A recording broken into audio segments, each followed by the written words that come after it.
बोलिए श्री सद्गुरु महाराज जी की जय, सच्चे दरबार की जय, उमापति महादेव की जय, श्री कृष्ण बलदेव की जय। प्रिय भगवत प्रेमियों, हमेशा की तरह आज भी सत्संग सभा में आपका हार्दिक स्वागत है, अभिनंदन है।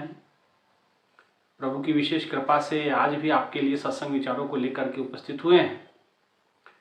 भाइयों बहनों, प्रभु की कृपा है, प्रभु की दया है कि हमें मनुष्य जन्म प्राप्त हुआ, और उससे भी बड़ी कृपा कि मनुष्य जन्म में संत मिल जाए, सतगुरु मिल जाए, उनके चरणों का सेवा करने का अवसर मिल जाए, ये उससे बड़ी कृपा मानी जाती है। भाइयों बहनों, जिस भक्ति के पथ पे आप हम सब बढ़ते हैं, ये भक्ति का पथ है तो बड़ा गहन, गंभीर और बड़े गहराई से इस पे चिंतन करने की आवश्यकता पड़ती है, मनन करने की आवश्यकता पड़ती है।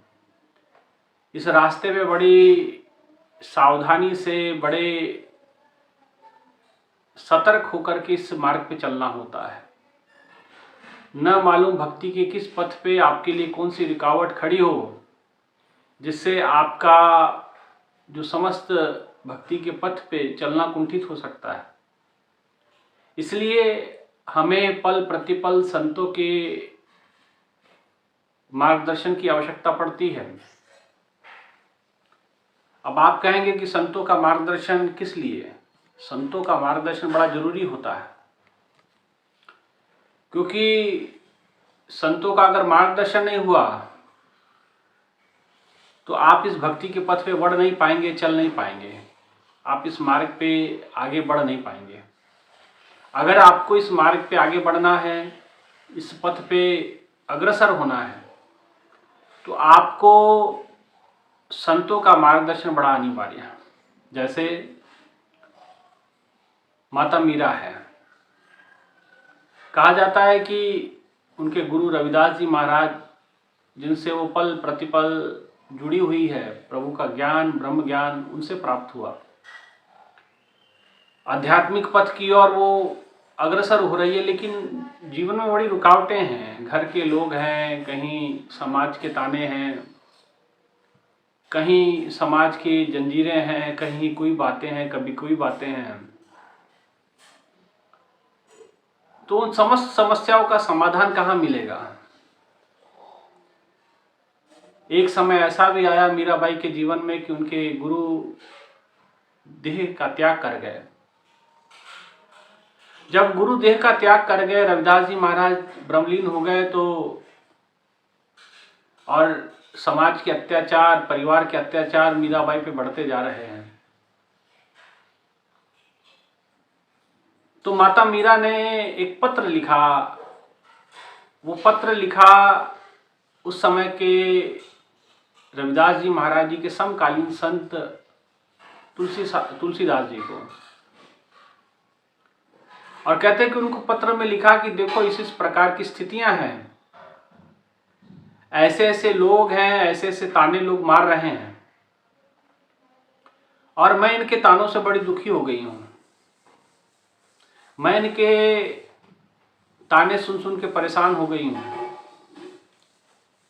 मुझे मार्गदर्शन दे कि मुझे आगे का जो पथ है, कैसे आगे बढ़ूं, किस प्रकार से मैं इस भक्ति के पथ पे आगे चलूं।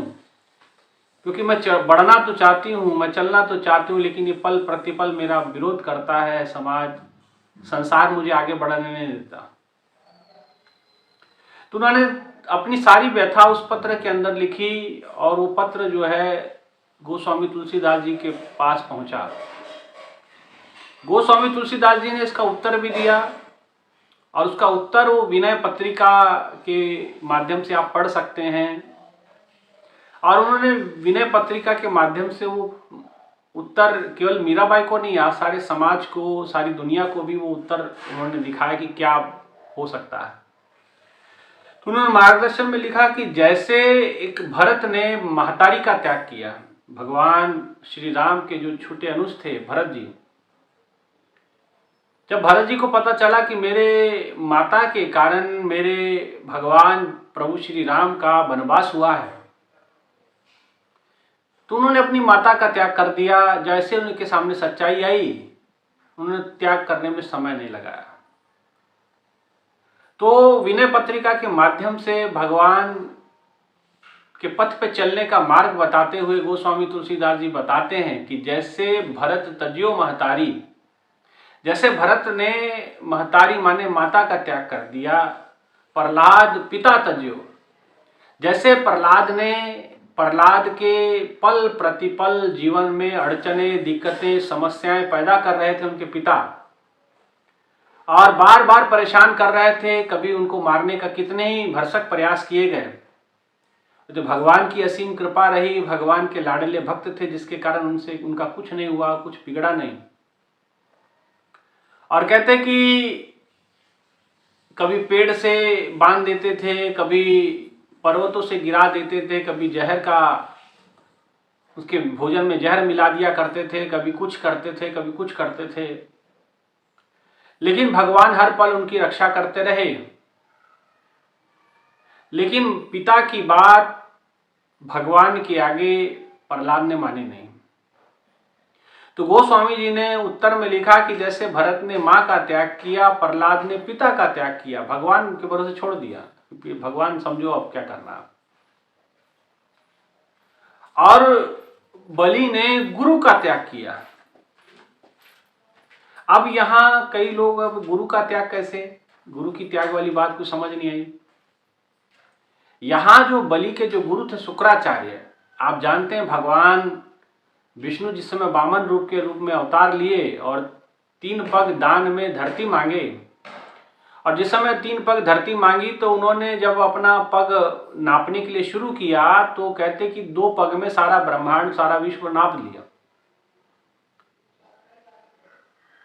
तो राजा बलि को कहा कि भाई अब तीसरा पग मैं कहां रखूं।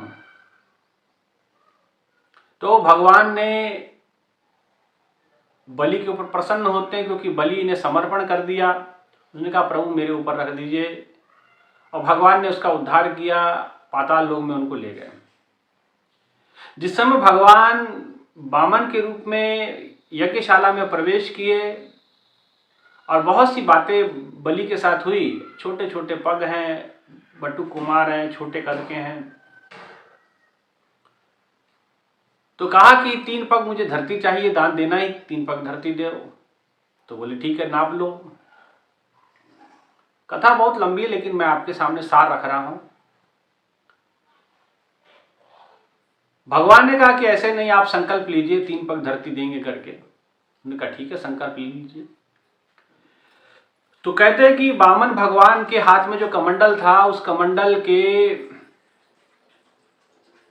मैं कहा कि ये कमंडल से पहले जल लेता हूं और आप संकल्प लीजिएगा।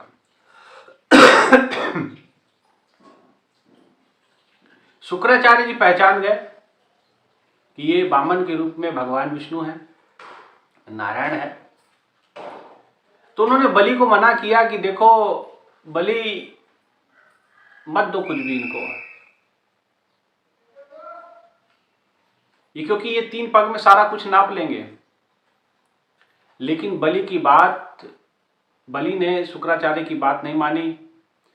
तो शुक्राचार्य ने अपना प्रयास फिर किया और भगवान वामन जी के जो कमंडल था उसके जिस छेद से पानी निकलता है, उस छेद में जाके बैठ गया।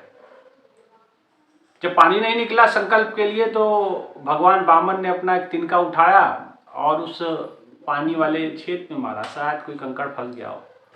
और जैसे मारा, कहते हैं कि शुक्राचार्य की एक आंख फूट गई, जिसके कारण से, और शुक्राचार्य वहां से जान बचा के भागे कि भैया एक आंख फोड़ दिया, कहीं दोबारा तिनका लगा, दूसरी आंख ना फोड़ दे, जिंदगी भर अंधा रह जाऊंगा। तो कहते कि बलि ने गुरु शुक्राचार्य का त्याग किया। अब जैसे गुरु शुक्राचार्य का त्याग किया, तो त्याग करने के बाद भगवान के परम धाम को बलि जी जाते हैं, भगवान का प्रेम प्राप्त करते हैं। और आगे भी गोस्वामी तुलसीदास जी कहते हैं कि भरत ने मां का त्याग किया, पिता का त्याग प्रहलाद ने किया, गुरु ने शुक्राचार्य का त्याग राजा बलि ने किया, भाई का त्याग विभीषण ने किया। अब विभीषण ने भाई का त्याग किया, रावण का त्याग किया, क्योंकि अधर्म के पथ पे था, अधर्म के रास्ते पे था। ऐसे ही मीरा, तुम भी इन समस्त लोगों को त्याग कर दो जैसे इन लोगों ने त्याग किया, और कोटि बैरी सम यद्यपि परम से नहीं, और करोड़ों बैरियों के समान मान करके उनको त्याग कर देना। यद्यपि परम से नहीं, अगर परम स्नेह करने वाले भी हों लेकिन भक्ति के पथ पे अड़ंगा डालते हो, दिक्कत पैदा करते हो, तो ऐसे लोगों को त्याग करने में कोई बुराई नहीं। तो ये मार्गदर्शन संत ने किया, गोस्वामी तुलसीदास जी ने किया। गुरु रविदास जी तो थे नहीं उस समय, है ना। तो इसीलिए संतों का मार्गदर्शन प्राप्त करके, गोस्वामी तुलसीदास जी का मार्गदर्शन प्राप्त करके माता मीरा इस भक्ति के पथ पे आगे बढ़ी। इसलिए भाइयों बहनों, संतों का मार्गदर्शन बड़ा अनिवार्य है। मीराबाई जैसे भक्त को संतों का मार्गदर्शन की आवश्यकता पड़ी तो आप हम कहाँ हैं। इसलिए इस कथा का सार यही है, इस कहानी का सार यही मैं इसलिए समझाना चाहता हूँ कि भक्ति के पथ पे संतों का मार्गदर्शन अनिवार्य है, अन्यथा भक्ति की यात्रा पूर्ण नहीं कर पाओगे, कहीं ना कहीं बीच में रुकावट पैदा करेंगे। इसलिए इस भक्ति के पथ पे कोई भी रुकावट आए उसे कोटि बैरी सम जान करके उसका त्याग कर दें और भक्ति के पथ पे आगे बढ़ते जाएं। इन्हीं विचारों के साथ आज के इन विचारों को यहीं विराम देते हैं। आप सभी से आग्रह, एक जोरदार जय घोष कि आप सभी भक्ति के पथ पे निरंतर बढ़ते रहें और इस चैनल को भी सब्सक्राइब करें, वीडियो को भी लाइक करें, औरों को भी ये संदेश सुनाएं ताकि वो भी इस कथा का, कार्यक्रम का लाभ ले सके। इतना ही कहते हैं, विचारों को विराम करते हैं। बोले श्री बांके बिहारी लाल की जय, श्री कृष्ण बलदेव की जय, उमापति महादेव की जय। धन्यवाद।